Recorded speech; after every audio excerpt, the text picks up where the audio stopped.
kita bakalan bahas tentang seri yang lagi, nggak sih, bukan seri sih, apa sih jatuhnya? TV series, ya betul ya, TV series. TV series yang lagi ongoing dan juga sangat-sangat ditunggu final episodenya. Dan ini tuh TV seriesnya termasuk sangat bombastis, fansnya juga universal banget gitu. Dan kalau misalnya kamu mau nonton ini sebetulnya TV series prequelnya dari TV series intinya Game of Thrones. Nggak asik kan dibilang Game of Thrones. Yaudah, berarti kita bakalan bahas House of the Dragon. Yeay.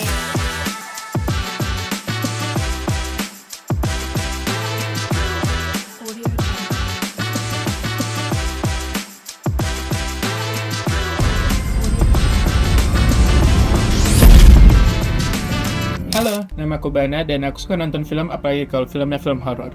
Halo, aku Tasya dan aku suka film penuh warna. Ini adalah episode perdana podcast kami yang bernama FOMO. Fokus obrolan dan movie opini. Kami bakal bahas film atau serial TV yang lagi ngetren ataupun yang udah jadul. Selama itu tontonan menarik, kami bakal like. We're not even remember what began the war in the first place. We fight for our queen! I feel what I've begun.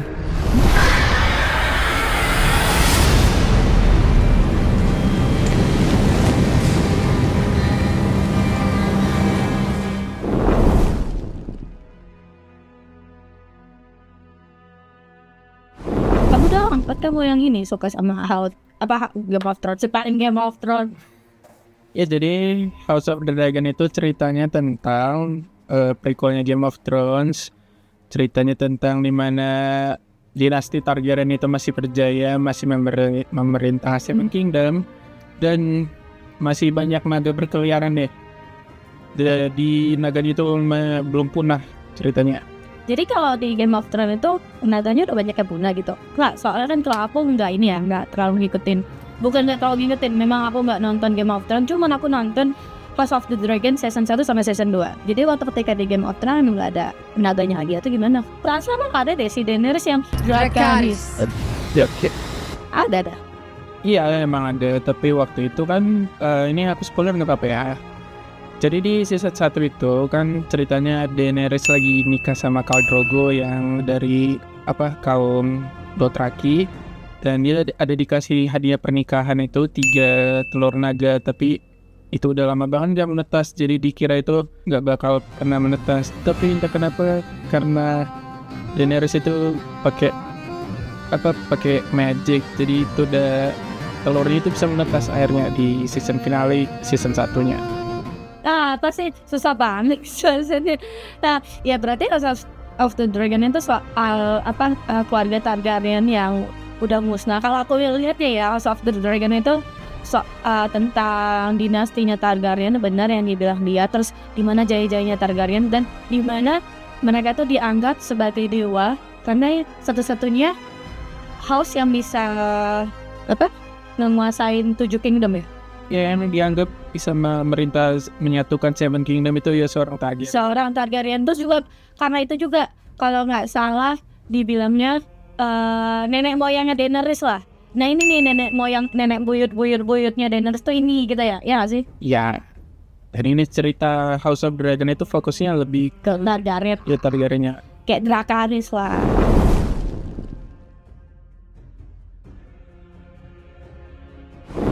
Aku sih tahu halnya dari dia karena dia itu pecinta Game of Thrones, terus juga pecinta si paling geek lah kalau bilang.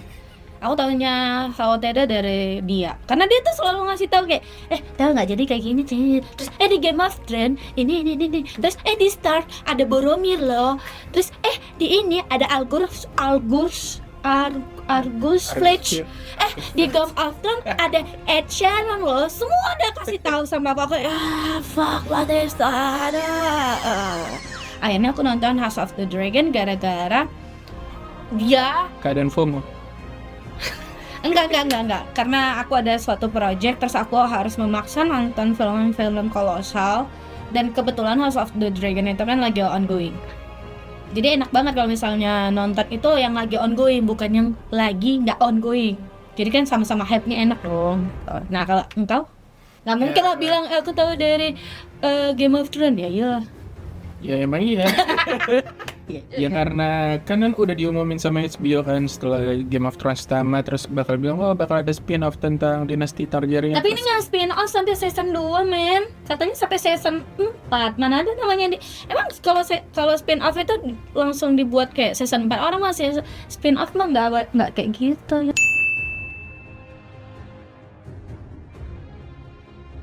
Terus kalau Game of Thrones kamu taunya dari mana? Kalau Game of Thrones aku tahunya sebenarnya udah tahu dari circle sendiri kan, udah kayak dari Facebook dulu zamannya kan waktu itu. Tua banget. Emang Game of Thrones pertama season pertama tahun berapa sih? 2011. 2011. Berarti kita udah masuk kuliah nggak sih? Itu. Iyalah, ya. Iya, udah masuk kuliah.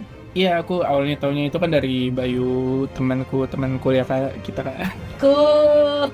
Terus Iya, terus akhirnya aku sebenarnya masih belum minat waktu itu karena ada suka dibanding-bandingin ke Lord of the Rings kan. Ya, kamu kan suka Lord of the Rings. Kita kan pecinta Lord of the Rings gitu. Oke.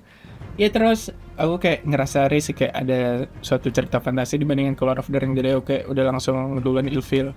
Terus Tuh ini gara-gara ilfil dah fans berat dia memang, wow. Terus pas tahun 2019 aku masih ingat nih, waktu itu kan libur lebaran seminggu kan. Terus aku kayak sebelum libur lebaran itu aku ingat main Game of Thrones karena game Telltale itu kan, game Telltale yang kita milih adventure-nya berdasarkan pilihan-pilihan kita. Terus aku coba main game Telltale yang Game of Thrones, terus ngeliat ini menarik ya ceritanya. Maksudnya aku kayak belum tahu ceritanya tentang apa. Soalnya ini kan di game itu ceritanya antara season 3 dan 4 cerita kejadiannya di gamenya itu. Jadi oke, bingung ini soal Stark, Lannister segala macam, tapi kayak jadi minat. Terus akhirnya setelah pas libur lebaran satu hari itu aku habisin satu season. Jadi 6 season itu 6 hari aku habisinnya. Langsung ya jadi itu wibunya, bukan sih jadi kayak wowzers gitu.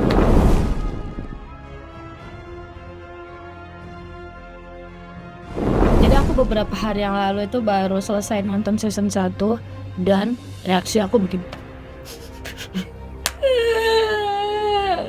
Kenapa? Nggak, walaupun sebenarnya kan dia udah banyak spoiler ya gitu. Karena aku pertama kali nonton itu season 2 episode 1.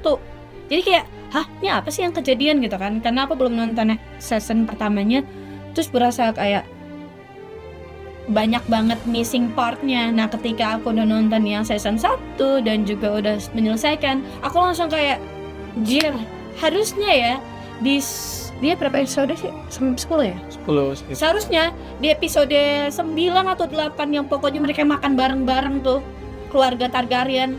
Udah situ aja. Situ aja berakhirnya. Itu aja berakhir, udah makan-makan, terus bapaknya meninggal dengan baik, udah itu aja, udah akhirnya gitu. Aku udah berasa kayak si Rhaenyra udah minta maaf duluan, terus siapa nama dia? Alicent. Iya, Alicent-nya juga minta maaf juga gitu kan. Sama-sama udah enak lah gitu, mereka udah berteman kembali. Walaupun si Aemon sama si Lucerys anak-anaknya masih ya gitulah, ya biasa lah ya anak-anak kecil, tapi masih berkeluarga gitu, masih kayak hangat gitu. Tapi tiba-tiba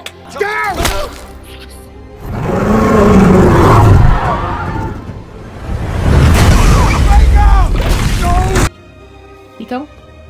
Kalau aku sebenarnya biasa aja sih sebenarnya, tapi lebih bukan karena serialnya nggak bagus, tapi lebih karena faktor serialnya itu. Aku selagi nonton serialnya itu aku juga baca bukunya. Nerd alert! Jadi aku kayak udah di spoiler duluan sama bukunya. Jadi pas aku nonton kayak agak ada yang beda dikit, tapi ceritanya tetap sama, tapi kayak nggak terasa jeleknya gitu. Kayak pas aku dulu nonton Game of Thrones kan nggak tahu apa-apa, jadi pas nonton itu kayak kaget, ada ini. Tapi pas House of Dragon nggak bakal dimakan sih ini atau bakal dipunas. Tapi kamu nggak mau di spoilerin waktu kamu nonton itu, pas dia nonton kan, aku nggak mau di spoilerin, tapi kan kamu udah baca, iya tapi tetap aja kamu di spoilerin. Ya kan prequel, jadi ya udahlah, kita udah tahu bakal hancur juga kan. Ya udah, tapi kamu nggak mau di spoilerin, kamu nggak mau ini ketinggalan tiap minggu loh dia nonton terus kayak sebentar aku mau nonton, padahal dia udah tahu. Ya udah Terus sih. dia bilang biasa aja, pick me banget sih jadi orang. FOMO. Udah. FOMO.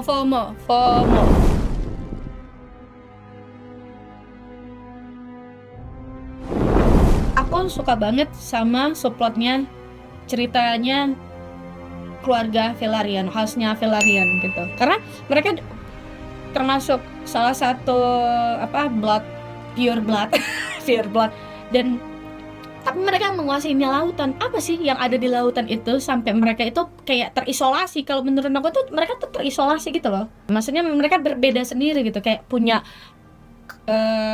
kegiatannya sendiri, punya masalahnya sendiri. Mirip kayak aku kan udah nonton Game of Thrones, nonton episode pertama tuh waktu ketika di luar wall.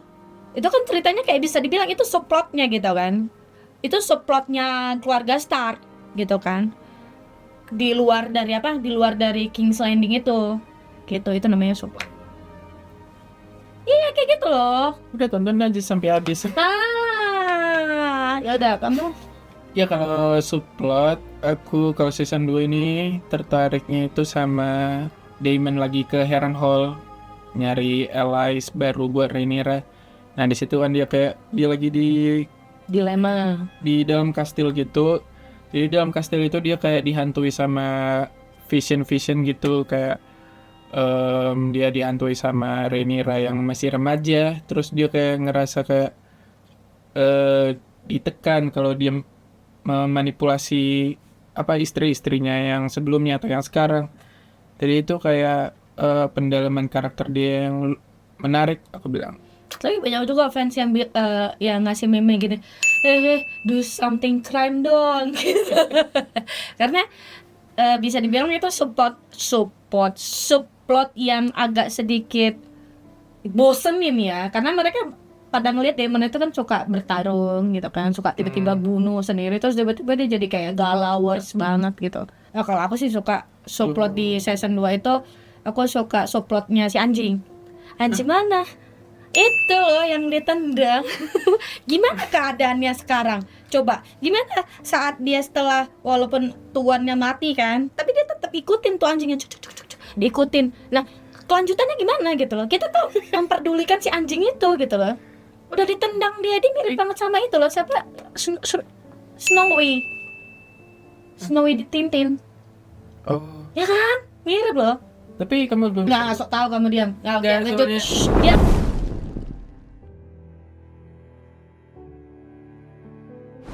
Karakter Marlene Basina pastinya dan nggak lain nggak bukan, yaitu adalah Rhaenyra Targaryen. Kedua aktrisnya yang jadi young Rhaenyra dan adultnya Rhaenyra itu pas gitu loh, kayak sejalan dan bersinarnya tuh bertahap kayak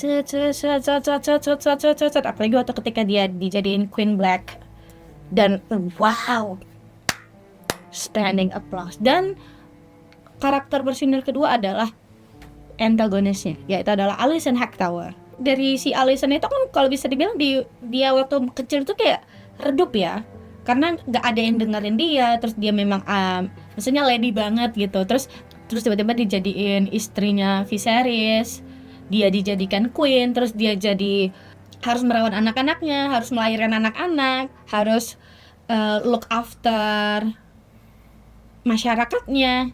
Maksudnya tuh dia redup banget waktu ketika dia tapi dari redup itu dia naik gitu, naik jadi bersinar. Sampailah dia pada akhirnya di season 2 ini betul-betul bersinar. Dia tuh bersinar masih ada di samping kanan kirinya itu cowok gitu, cowok kayak ya si Cole sama Otto, tapi dia tetap bersinar gitu loh. Kayak aku bilang antagonisnya itu dia dari bertahap gitu loh, bertahap gitu, dan itu keren banget menurutku. improvisasi karakternya. Kalau kamu? Kayaknya Egon sih. Soalnya kayak kebanyakan karakter terutamanya anak-anak Ellison yang cowok itu mereka itu bukan kayak tipe-tipe antagonis yang jahat yang secara dua dimensional gitu ya. Maksudnya, Dua dimensional itu kayak gimana? yang kayak datar aja kayak jahat ya jahat, nggak ada motivasinya kayak ya aku jahat karena aku senang jahat gitu. Kayak Homelander loh. Enggak. Homelander ada motivasinya. Oh, kayak Voldemort. Iya bisa dibilang. Sauron? Kayak Sauron juga nggak? Ya Sauron juga. Oke. Ya kayak gitu. Kayaknya. Cuman kalau mereka kan kayak lebih dipengaruhi sama lingkungannya kan, dipengaruhi sama parentingnya Ellison juga, sama orang-orang di sekitar mereka kayak ditekan buat membenci saudara tiri mereka Rhaenyra, makanya mereka jadi kayak gitu. Padahal mereka sebenarnya gentle juga kan pas anak kecil, terus tiba-tiba satu udah dapat naga gede terus kayak songong gitu, terus satu lagi kan sebenarnya nggak mau jadi raja kan, dicoba jalankan kewajibannya buat jadi raja karena dia sayang sama mamanya, tapi mamanya ini juga sebenarnya sayang tapi dia kayak agak susah gitu buat menyalurkan rasa sayangnya itu. Iya itu karena kalau bisa dibilang sebenarnya bukan cuma lingkungan doang. Karena di zaman itu kan belum ada ya yang namanya kalau misalnya parenting itu dikasih tahu di internet gitu kan. Terus kayak misalnya kamu tuh nggak boleh bilang kayak gitu sama anak kamu loh. Yuk kita ini talking each other. Padahal di zaman-zaman itu kan kayak istri suami aja itu berpisah. Beda rancang. Beda ranjang, ya, apalagi anak kecil gitu kan, apalagi ketika si Alicent misalnya sama anak bayinya ya kan terpisah juga, jadi kayak gimana mau ngebonding gitu. Jadi bisa dibilang itu karena zaman juga dan karena kulturnya kerajaan juga kayak gitu kan merekanya. Memang kultur kerajaan gitu, kecuali kalau misalnya kayak Rhaenyra memang yang udah di raise sama mamanya yang super keren gitu, jadi dia waktu ketika punya anak betul-betul dia iniin banget apa namanya, lekat banget gitu loh, sampai dia ketika mau melahirkan aja, mau ngasih ke anaknya aja dia langsung udah aku aja gitu, nggak mau aku yang lain. Oke, karena ini udah selesai episode perdana ini, jadi kita tutup di sini aja, dan jangan lupa buat komen, like dan subscribe di sini di Casa Studio. Oke. Follow juga Instagramnya Bahana Damayana di sini. Nanti sini ya editor ya. Ya. Terus jangan lupa follow Instagram kucing aku. Thank you.